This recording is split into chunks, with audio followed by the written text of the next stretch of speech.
In the world, it's estimated that the harmful effects of poor air quality cause around 7 million deaths per year, mainly due to respiratory and cardiovascular diseases.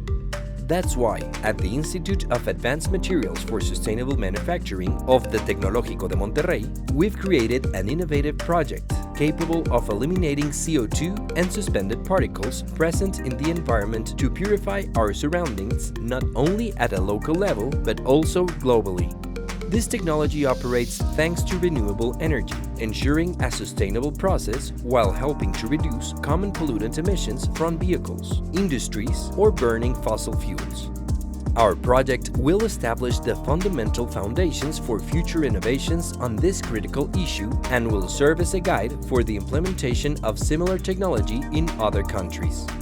In a society where the importance of health and well-being is increasingly significant, the Tecnológico de Monterrey reaffirms its commitment to generating solutions that promote the well-being and development of our community.